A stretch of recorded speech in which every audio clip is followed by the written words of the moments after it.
सो हे one आप लोगों का बहुत बहुत स्वागत है हमारे यूट्यूब चैनल स्टडी पॉइंट राह में। तो गाइस आप लोगों के लिए एसएससी एमटीएस एसएसएल का टॉप 25 जीके जीएस का क्वेश्चन लेकर आए हैं जो बहुत ज्यादा इंपॉर्टेंट है। इनफैक्ट ये हर स्टूडेंट के लिए बहुत ज्यादा इंपॉर्टेंट है, क्योंकि एसएससी एमटीएस वालों के लिए नहीं, सीएचएसएल वालों के लिए हो, या बिहार पुलिस का एग्जाम दे रहे हो, या कोई भी गवर्नमेंट का एग्जाम दे रहे हो, बीपीएससी बीपीएससी ट्री का या एसएससी सीपीओ का, किसी का भी एग्जाम दे रहे हो, ये सभी स्टूडेंट के लिए बहुत ज्यादा इंपॉर्टेंट है। क्योंकि उनका जीके जीएस रहता ही है, 25 नंबर का आप लोगों का आता ही है। तो प्लीज इसे पूरा देखिएगा, आप सभी स्टूडेंट से मेरी रिक्वेस्ट है।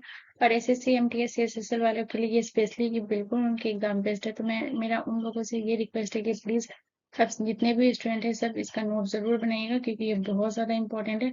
अगर आप नोट बनाएंगे तो ये आपके एग्जाम के लिए बहुत ज्यादा हेल्पफुल होने वाला है गाइस। क्योंकि नोट जो होता है वो एक ऐसी चीज होती है जिसमें आप कम से कम टाइम में बहुत सारी चीजों का आप रिवीजन कर सकते हैं और बहुत सारी चीजों को आप क्लियर आउट कर सकते हैं और अपने एग्जाम में सिलेक्शन ले पाते हैं। तो सिलेक्शन का सबसे बड़ा की अगर कोई है तो वो है नोट।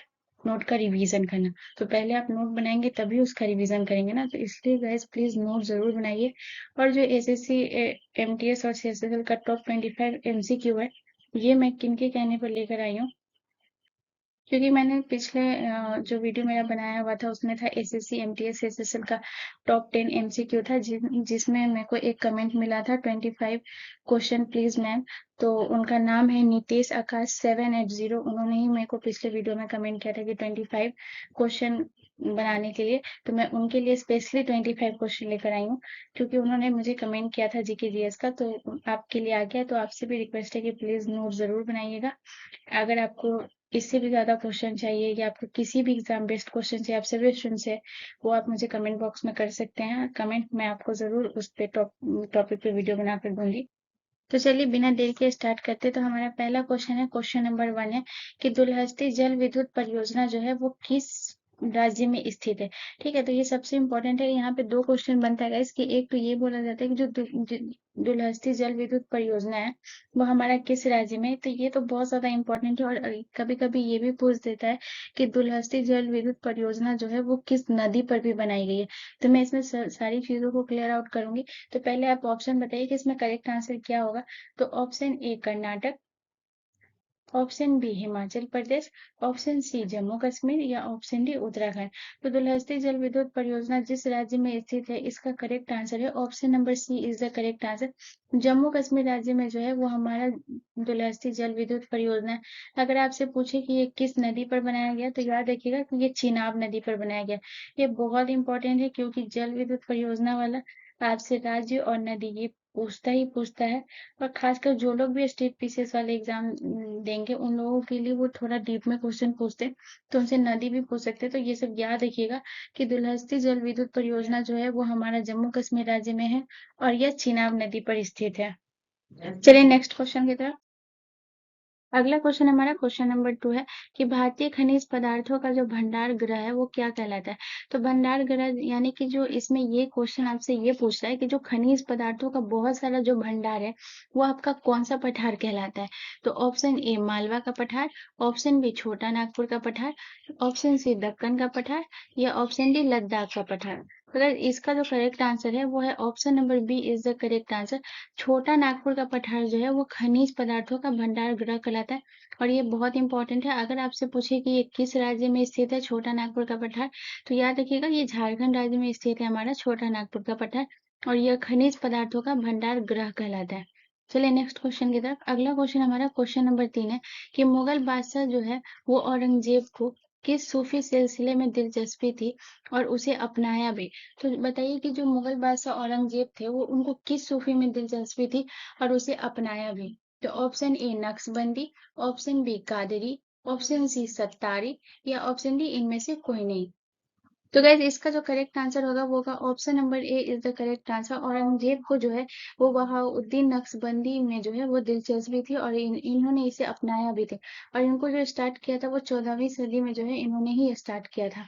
ठीक है, याद रखिएगा। चलिए नेक्स्ट क्वेश्चन की तरफ। अगला क्वेश्चन हमारा क्वेश्चन नंबर 4 है। क्वेश्चन नंबर 4 गाइस बहुत इंपॉर्टेंट है, इसे ध्यान से देखिएगा। क्वेश्चन नंबर 4 हमारा कह रहा है कि जो सिंधु घाटी स्थल हमारा कालीबंगा है वो किस प्रदेश में है। तो कालीबंगा हमारा किस प्रदेश में, तो कालीबंगा से रिलेटेड ऐसे बहुत सारे ऐसे कालीबंगा, लोथल, ये सब से ऐसे बहुत सारे प्रश्न पूछे जाते हैं। तो जो कालीबंगा है, इससे मैं आगे आपको ये भी बताऊंगी कि यहाँ से आपको कौन कौन से साक्ष्य ऐसे मिले कालीबंगा से। लेकिन उससे पहले ये डिस्कस कर लेते हैं कि कालीबंगा जो है वो किस प्रदेश में है। ठीक है, तो बताइए किस प्रदेश में है। ऑप्शन ए गुजरात में, ऑप्शन बी राजस्थान में, ऑप्शन सी उत्तर प्रदेश में, या ऑप्शन डी त्रिपुरा में। तो गाइस कालीबंगा जिस प्रदेश में है, इसका करेक्ट आंसर है option number B is the correct answer. Rajasthan में जो है वो हमारा कालीबंगा स्थित है। ठीक है, लेकिन जिन लोगों को भी स्टेट पीसीएस का एग्जाम देना है, या जितने भी स्टूडेंट ऐसे जो स्टेट पीसीएस लेवल पे तैयारी कर रहे हैं, उनके लिए ये भी जानना जरूरी है कि कालीबंगा जिस प्रदेश में है वो तो राजस्थान है, लेकिन अगर उनसे राजस्थान के किस जिले में है, तो ये भी उनके लिए बहुत ज्यादा इंपॉर्टेंट है। तो अगर आपसे पूछे कि राजस्थान के किस जिले में है, तो याद रखिएगा हनुमानगढ़ जिले में।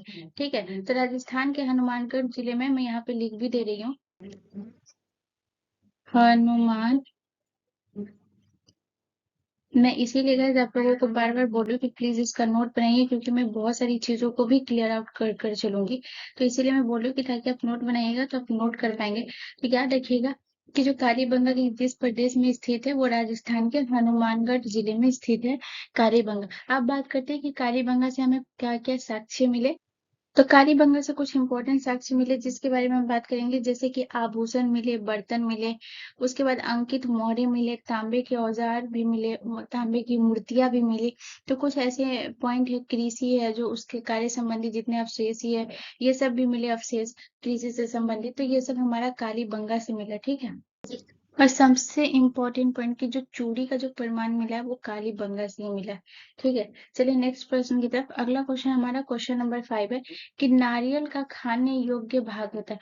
और बहुत इंपॉर्टेंट क्वेश्चन है गाइस, बहुत वीवीआई में इसको बड़ा बड़ा मैं दूंगी, क्योंकि सिर्फ नारियल का नहीं, आपको ऐसे बहुत सारे प्रश्न मिलेंगे जिसमें आपको बोला जाएगा कि इसमें कौन सा जो भाग होता है वो खाने वाला होता है, जिसमें आपको भ्रूणपोष, फल भित्ति, इसमें बोलेगा पूर्ण बीज, बीजावरण, मतलब इसमें का कौन सा ऐसा पार्ट होता है जो मतलब कि आप खा सकते हैं।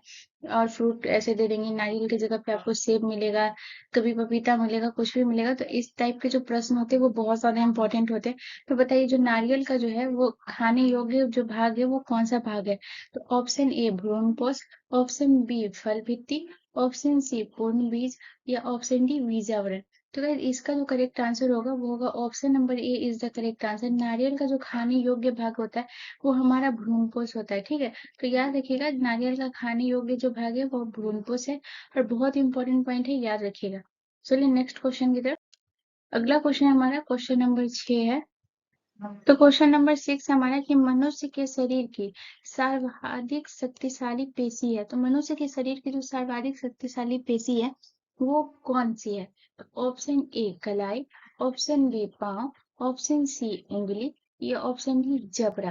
तो मनुष्य के शरीर की जो सर्वाधिक शक्तिशाली पेशी जो है, इसका करेक्ट आंसर होगा option number D is the correct answer. जबड़ा जो है वो हमारा करेक्ट आंसर होगा, ये हमारा सर्वाधिक शक्तिशाली पेशी है ह्यूमन बॉडी की। ठीक है, चलिए नेक्स्ट क्वेश्चन की तरफ। अगला क्वेश्चन हमारा क्वेश्चन नंबर 7 है कि निम्नलिखित में से किस संस्था का संबंध आवास ऋण देने से है। तो यानी कि इसमें जो जिस बैंक के बारे में बात करें उनका बताइए कि वो कौन सी ऐसी बैंक है उनका संबंध ही आवास ऋण देने से है। तो ऑप्शन है RBI, option C SBI, option C ICICI, option D BOI. तो गाइस बताइए कि आवास ऋण देने से जो संबंध है वो कौन सा है। तो बहुत लोगों को ऐसा लग रहा होगा कि ये आरबीआई जो है ये आवास ऋण देती है, जो कि ये टोटली रॉन्ग है। ये बहुत लोग इसी वजह से ये क्वेश्चन को गलत करते हैं और एग्जामिनर ऐसे ऐसे प्रश्न डालते हैं जिससे लोग इसमें कंफ्यूज है। तो आवास ऋण जो है वो आरबीआई नहीं देती है और ना ही एसबीआई देती है। वो हमारा करेक्ट आंसर होगा option number C is the correct answer. ICICI जो बैंक हमारी है वो हमें आवास ऋण देने से ही, इस संस्था का संबंध ही हमारा आवास ऋण देने से है।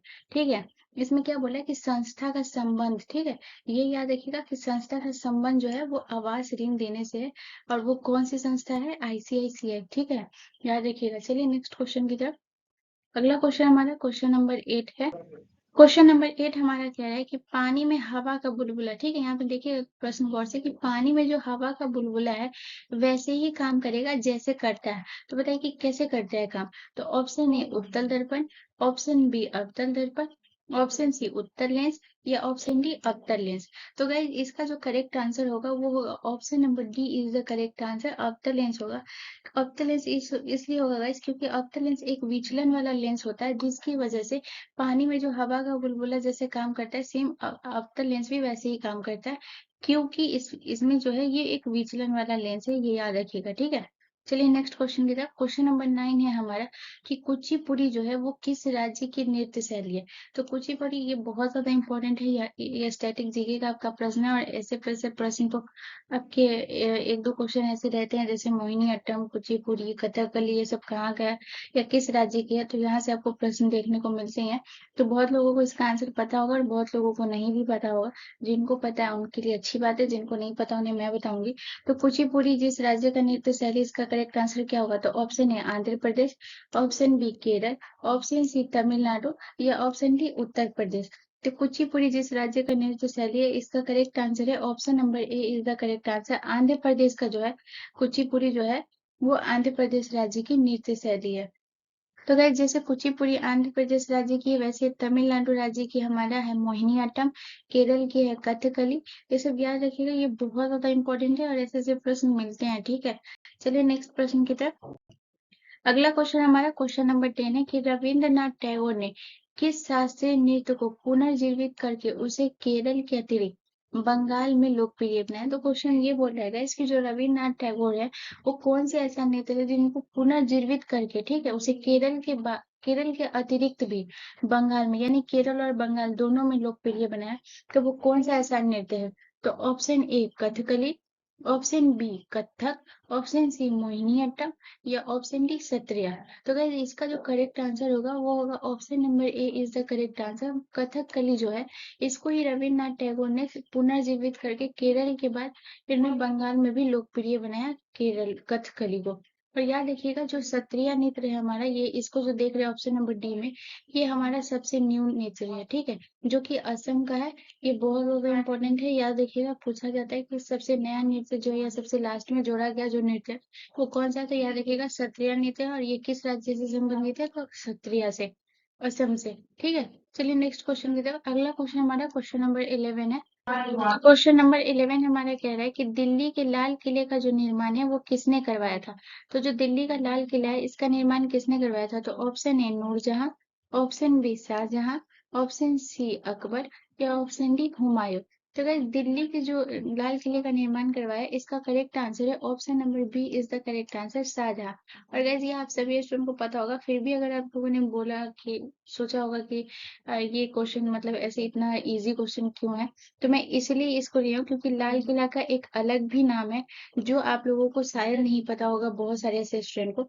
तो लाल किला को जो एक असली नाम जो उनका था वो था किला ए मुबारक, ठीक है। तो लाल किला का जब शाहजहां ने निर्माण करवाया था तो इसका नाम था, असली नाम था किला ए मुबारक, ये याद रखिएगा। चलिए नेक्स्ट क्वेश्चन की तरफ। अगला क्वेश्चन हमारा क्वेश्चन नंबर 12 है कि अवध, हैदराबाद, भरतपुर, बुंदेलखंड एवं फर्रुखाबाद जो है वो किस मुगल शासक के समय में स्वतंत्र हुआ। और ये बहुत ज्यादा इंपॉर्टेंट क्वेश्चन है, इनफैक्ट बहुत ज्यादा वीवीआई क्वेश्चन है ये। मैं इसको वीवीआई क्वेश्चन दे रही हूँ गाइस, प्लीज इसे नोट जरूर कर लीजिएगा इस क्वेश्चन को, क्योंकि अवध, हैदराबाद, भरतपुर, रोहेलखंड एवं फर्रुखाबाद जो है वो किस मुगल शासक के समय स्वतंत्र हुए। ये बहुत इंपॉर्टेंट क्वेश्चन है। तो बताइए किस मुगल शासक के समय ये स्वतंत्र हुआ? तो option A Ahmad Shah, option B Mohammad Shah यानी रंगीला, ऑप्शन सी शाह आलम द्वितीय या ऑप्शन डी अकबर द्वितीय। तो गाइस अवध, हैदराबाद, भरतपुर, रोहिलखंड एवं फर्रुखाबाद जिस मुगल शासक के समय स्वतंत्र हुआ था, ये option number B is the correct answer, Mohammad Shah यानी मोहम्मद शाह रंगीला के समय जो है ये स्वतंत्र हुआ था। और ये बहुत बहुत इंपॉर्टेंट प्रश्न है गाइस। चलिए नेक्स्ट क्वेश्चन की तरफ। अगला क्वेश्चन हमारा क्वेश्चन नंबर 13 है कि किस मुगल बादशाह को जिंदा पीर कहा जाता था। तो बताइए जिंदा पीर जो है वो किस मुगल बादशाह को कहा जाता था? तो option A Akbar, option B Babur, option C Shahjahan या ऑप्शन डी औरंगजेब। तो गाइस जिसे जिंदा पीर कहा जाता था उसका करेक्ट आंसर है option number D is the correct answer, Aurangzeb को जो है वो जिंदा पीर कहा जाता था। और अगर आपसे ये पूछे कि औरंगजेब का जो है वो कार्यकाल कब था, तो 1658 से लेकर 1707 तक, यानी कि 1600, मैं यहाँ पे लिख देती हूँ 1658 से लेकर ये कार्यकाल बहुत इंपॉर्टेंट होता है, ये पूछते ही हैं ये सब प्रश्न, तो ये सब ध्यान में रखिएगा। जो औरंगजेब का जो कार्यकाल है वो 1658 से लेकर 1607 तक है। और ये भी याद रखिएगा कि औरंगजेब को ही जिंदा पीर कहा जाता था। चलिए नेक्स्ट क्वेश्चन की तरफ। अगला क्वेश्चन हमारा क्वेश्चन नंबर 14 है कि किस संवैधानिक संशोधन अधिनियम ने राज्य के नीति निर्देशक तत्वों को मौलिक अधिकारों की अपेक्षा अधिक प्रभावशाली बनाया। तो क्वेश्चन ये बोल रहा है कि कौन सा ऐसा संवैधानिक संशोधन है, अधिनियम है, जो राज्य के नीति निर्देशक तत्वों को जो है वो मौलिक अधिकारों की अपेक्षा, ठीक है, मौलिक अधिकारों को यहाँ पे लिखा भी होगा, इस देखिएगा यहाँ पे बोल रहा है कि मौलिक अधिकारों की जो अपेक्षा है वो अधिक प्रभावशाली बनाया उस संशोधन की वजह से। तो बताइए कौन सा संशोधन है? तो ऑप्शन ए 42वां, ऑप्शन बी 43वां, ऑप्शन सी 46वां, या ऑप्शन डी 86वां। तो गाइस इसका जो करेक्ट आंसर है वो है option number A is the correct answer. 42वां संविधान संशोधन, जिसे लघु संविधान संशोधन, जिसे लघु संविधान भी कहा जाता है। 42वां संविधान जिसमें बहुत सारे ऐसे सुधार हुए हैं, बहुत सारे ऐसे संशोधन हुए हैं जो अपने संविधान के हित के लिए या आम जनता के हित के लिए बहुत ज्यादा हेल्पफुल हुआ है। तो ये कब हुआ था ये भी डेट याद रख लीजिए। 1976 में ये हमारा 42वां संविधान संशोधन हुआ था और इसे ही लघु संविधान के नाम से जाना जाता है, ये भी याद रखिएगा। ठीक है, चलिए नेक्स्ट क्वेश्चन की तरफ। अगला क्वेश्चन हमारा क्वेश्चन नंबर 15 है कि निम्नलिखित में से कौन एक है सदिश राशि नहीं है। तो इसमें बताइए सदिश राशि जो है वो कौन सी नहीं है। तो गाइस सबसे पहले आपको ये बता देती हूँ कि जो सदिश राशि वो होता क्या है, लेकिन क्वेश्चन इसमें ये बोला है कि सदिश राशि कौन नहीं है। तो पहले ये जान लीजिए कि सदिश राशि होता क्या है। तो सदिश सदिश राशि वो होता है जिसमें मतलब कि भौतिक राशि वो होता है जिसमें मात्रा या परिमाण, ठीक है, मात्रा या परिमाण या दिशा दोनों, मतलब कि मात्रा या दिशा दोनों निहित होते हैं, उन्हें सदिश राशि कहते हैं। ये इस सदिश राशि, तो इसमें बताइए कि कौन सा है जिसमें ना ही मात्रा है और ना ही दिशा, क्योंकि इसमें ये आपसे पूछ रहा है कि इसमें सदिश राशि नहीं है। ठीक है, तो सदिश राशि कौन सी नहीं है, तो इसका करेक्ट आंसर क्या होगा। तो ऑप्शन ए वेग, ऑप्शन सी संवेग, ऑप्शन सी द्रव्यमान, या ऑप्शन डी इनमें से कोई नहीं। तो गाइस इसका जो करेक्ट आंसर है वो है option number C is the correct answer. द्रव्यमान जो है वो हमारा सदिश राशि नहीं है, क्योंकि द्रव्यमान इसलिए ये हमारा एक अदिश राशि है, और क्यों है, क्योंकि इसमें जो है केवल परिमाण होता है। ठीक है, तो इसमें परिमाण कह लीजिए या मात्रा कह लीजिए दोनों सेम है। तो जिसमें जो सदिश राशि होता है उसमें परिमाण या मात्रा जो कह लीजिए, और दूसरा होता है दिशा। तो यानी जिसमें मात्रा और दिशा दोनों हो वो सदिश राशि, और जिसमें सिर्फ मात्रा हो वो उसे हम अदिश राशि कहते हैं। तो जो द्रव्यमान में है वो हमारा जो है सिर्फ परिमाण है, इस वजह से ये हमारा एक अदिश राशि है, सदिश राशि नहीं है। जिसमें इसमें एक दो एग्जांपल और दे देती हूँ। अदिश राशि में जैसे द्रव्यमान हो गया, हमारा आयतन हो गया, ताप हो गया, समय हो गया, ये सब जो है वो हमारा अदिश राशि है, क्योंकि इसमें सिर्फ मात्रा होता है। और जो हमारा सदिश राशि होता है जैसे वेग होता है, संवेग होता है, बल होता है, ये सब जो है ये हमारा सदिश राशि होता है, क्योंकि इसमें मात्रा और दिशा दोनों होती है। ठीक है, चलिए नेक्स्ट क्वेश्चन की तरफ। अगला क्वेश्चन हमारा क्वेश्चन नंबर 16 है हमारा कि किस शासक द्वारा सर्वप्रथम पाटलिपुत्र का राजधानी के रूप में चयन किया गया।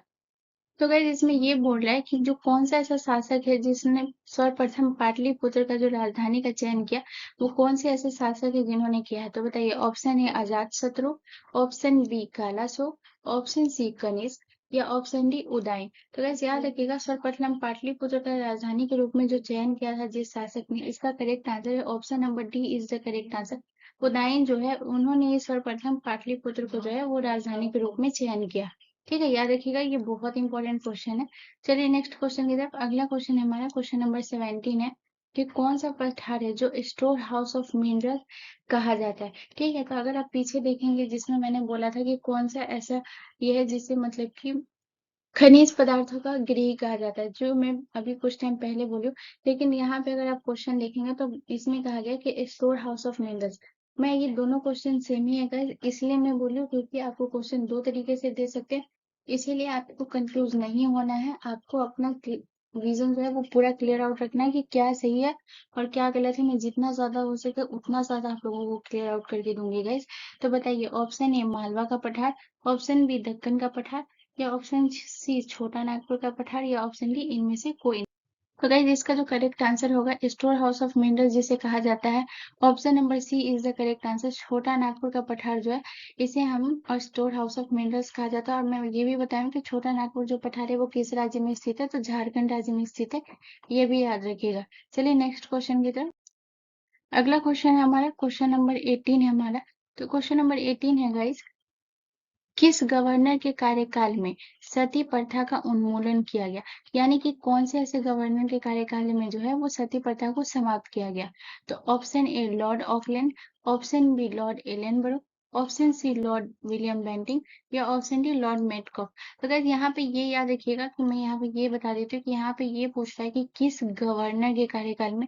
ये बहुत इंपॉर्टेंट है, छोटी छोटी पॉइंट याद रखिएगा। ये पूछ रहा है कि किस गवर्नर के कार्यकाल में जो है वो सती प्रथा का उन्मूलन यानी कि समाप्त करने की कोशिश की गई या समाप्त किया गया। तो बताइए कब किया गया? तो याद रखिएगा इसका जो करेक्ट आंसर है वो है option number C is the correct answer. Lord William Bentinck के समय जो है वो सती प्रथा का उन्मूलन किया गया, ये याद रखिएगा। और अगर आपसे ये पूछे कि समाप्त किया गया तो ये कब किया गया, तो आपसे ये क्वेश्चन पूछे कि लॉर्ड विलियम बेंटिंग ने जो है वो सती प्रथा को कब समाप्त किया, तो 1829 में, ये भी याद रखिएगा।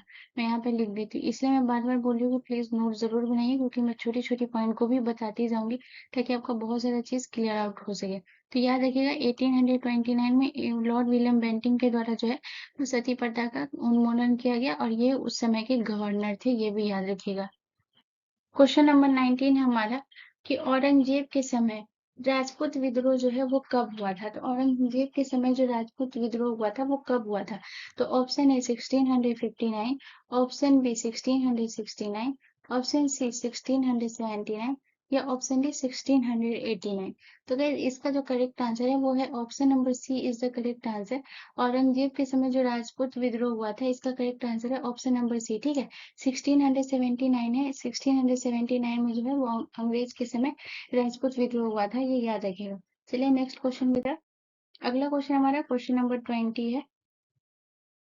क्वेश्चन नंबर 20 हमारा कह रहा है कि international day of human space flight यानी कि मानव अंतरिक्ष उड़ान का जो अंतरराष्ट्रीय दिवस है वो कब मनाया जाता है? तो मानव अंतरिक्ष उड़ान का राष्ट्रीय दिवस जो है वो कब मनाया जाता है? तो ऑप्शन ए 10 अप्रैल को, ऑप्शन बी 12 अप्रैल को, ऑप्शन सी 8 अप्रैल को या ऑप्शन डी 5 अप्रैल को। तो गाइज याद रखिएगा international day of human space flight का जो मानव अंतरिक्ष उड़ान का जो अंतरराष्ट्रीय दिवस मनाया जाता है, इसका करेक्ट आंसर है option number B is the correct answer, 12 April. ठीक है, तो 12 अप्रैल को जो है वो मानव अंतरिक्ष उड़ान दिवस मनाया जाता है। और ऐसे ऐसे प्रश्न बहुत ज्यादा आते हैं कि कौन सा डे कब मनाया जाता है, तो मैं अपने हर वीडियो में एक दो लाती ही हूँ, तो प्लीज ये सब याद रखिएगा। चलिए अगला क्वेश्चन हमारा क्वेश्चन नंबर 21 है कि चंद्रगुप्त मौर्य के जो गुरु थे वो कौन थे? तो चंद्रगुप्त मौर्य के जो गुरु थे वो कौन थे? तो option A Skandagupta, option B Vishnu Sharma, option C Vishnugupta या ऑप्शन डी विष्णु शर्मा। तो गैस याद रखिएगा चंद्रगुप्त मौर्य के जो गुरु थे इसका करेक्ट आंसर है विष्णुगुप्त। विष्णुगुप्त यानी जो चाणक्य के नाम से, इनका दो नाम है गाइस, याद रखिएगा। पहला है कौटिल्य और दूसरा है विष्णुगुप्त और तीसरा चाणक्य। तो आप तीनों नाम से जानते होंगे, लेकिन ज्यादातर उन्हें लोग चाणक्य के नाम से जानते हैं। तो चंद्रगुप्त मौर्य के जो थे गुरु थे वो हमारे विष्णुगुप्त थे यानी चाणक्य थे, ये याद रखिएगा। चलिए नेक्स्ट क्वेश्चन की तरफ। अगला क्वेश्चन हमारा क्वेश्चन नंबर 22 है कि आलू उत्पादन के मामले में भारत का विश्व में कौन सा स्थान है? तो जो आलू उत्पादन होता है उसमें भारत कितने नंबर पे है, कि कौन से स्थान पे है? तो बताइए ऑप्शन ए पहला, ऑप्शन बी दूसरा, ऑप्शन सी तीसरा या ऑप्शन डी चौथा। और गाइज ये भी बहुत ज्यादा इंपॉर्टेंट है, ऐसे ऐसे प्रश्न मिलते हैं कि किसका किस स्थान पे है, भारत कौन से स्थान पे है, कौन सा देश किस उत्पादन में, जैसे आलू उत्पादन, उर्वरक उत्पादन, सेब उत्पादन, इसमें कौन सा भारत विश्व स्तर पे भी पूछता है और राज्य स्तर पे भी पूछता है। तो ये हमारा विश्व स्तर पे पूछ रहा है कि भारत का विश्व में कौन सा स्थान है। तो गाइस याद रखिएगा इसका जो करेक्ट आंसर है आलू उत्पादन में option number C is the correct answer. तीसरा राज्य, तीसरा जो ये है स्थान है, ये हमारा भारत का है आलू उत्पादन। और गाइज आपको ये बता दें कि पहले नंबर पे जो आलू उत्पादन में है वो चीन है, और दूसरे नंबर पे जो है वो रूस है, और तीसरे नंबर पे हमारा भारत है, याद रखिएगा आलू उत्पादन में। अगला क्वेश्चन हमारा क्वेश्चन नंबर 23 है कि उर्वरक उत्पादन में भारत का विश्व में कौन सा स्थान है? तो ये सब एक दो प्रश्न आपको ये यहाँ से भी क्वेश्चन आते ही हैं गाइस, तो ये बहुत ज्यादा इंपॉर्टेंट है। आप देख रहे होंगे क्वेश्चन कि आपका क्वेश्चन किस लेवल का है, टोटली आपकी एग्जाम बेस्ड क्वेश्चन है, इसीलिए मैं बार बार आपसे रिक्वेस्ट कर रही हूँ कि प्लीज नोट जरूर बनाइए। तो बताइए उर्वरक उत्पादन का जो है वो भारत में कौन सा स्थान है? तो ऑप्शन ए चौथा, ऑप्शन बी दूसरा, या ऑप्शन सी पहला, या ऑप्शन डी तीसरा। तो गाइज आलू उत्पादन का तीसरा स्थान है, तो इसका भी याद रखिएगा कि उर्वरक उत्पादन का भी तीसरा स्थान है।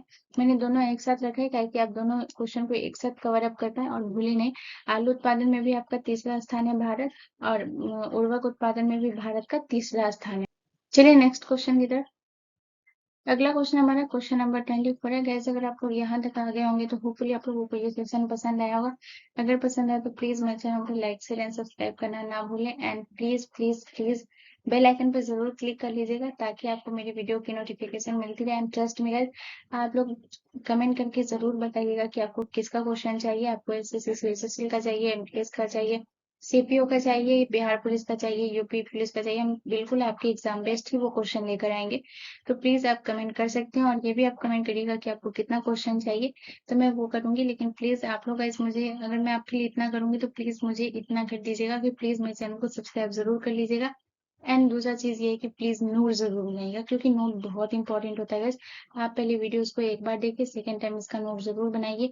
नोट बनाइएगा तभी आपका कुछ हो सकता है गाइस। इसलिए अगर आप अपने सिलेक्शन को लेकर सीरियस है तो नोट में आप प्लीज कमी मत करिए, इतना लेजीपन मत बनिए। आपको नोट बनाना है अपनी सिलेक्शन को पाने के लिए, इसलिए आप नोट बनाइए। मैं अपने हर वीडियोस में आप लोगों से रिक्वेस्ट करती हूँ कि नोट जरूर बनाएं, क्योंकि मुझे पता है इसकी नोट कितना इंपॉर्टेंट होता है। आप किसी भी टॉपर का आप देख लें, वो सारे हैं जो नोट बनाते हैं। जरूरी नहीं है कि आपको एकदम अच्छी राइटिंग में बनाना है। आप बस नोट बनाइए, आपको जिस भी राइटिंग में बनाने हैं आप उस राइटिंग में बनाइए, लेकिन नोट जरूर बनाइए। और कोशिश करिए जल्दी जल्दी नोट बनाने का, क्योंकि वो नोट से मतलब होना चाहिए। आपको चीजों को ज्यादा से ज्यादा कवर अप करना है, तो आपको उतना अच्छा से लिखना नहीं है। मेरा तो यही सलाह होगा, मेरा पर्सनल एक्सपीरियंस है। तो आप जल्दी जल्दी बनाया करिए ताकि आपका ज्यादा से ज्यादा क्वेश्चन कवर अप कर पाए।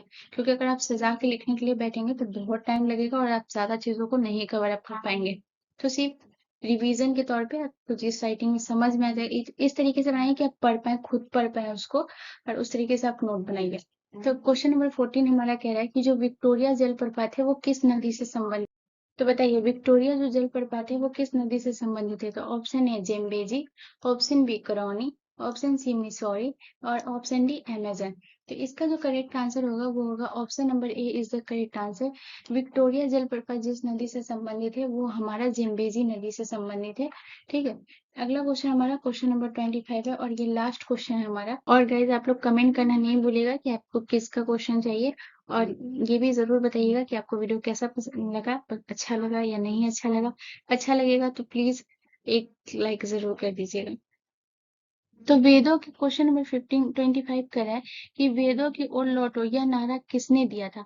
तो बताइए जो वेदों की ओर लौटो का जो नारा है वो किसने दिया था। तो option A Raja Ram Mohan Roy, option B Swami Dayanand Saraswati, option C Swami Vivekananda, या ऑप्शन डी इनमें से कोई नहीं। तो गाइस वेदों की ओर लौटो का नारा जो दिया था वो option number B is the correct answer. Swami Dayanand Saraswati जो है वो वेदों की ओर लौटो का नारा दिया था। ये याद रखिएगा, और बहुत इंपॉर्टेंट सा प्रश्न था ये टोटली।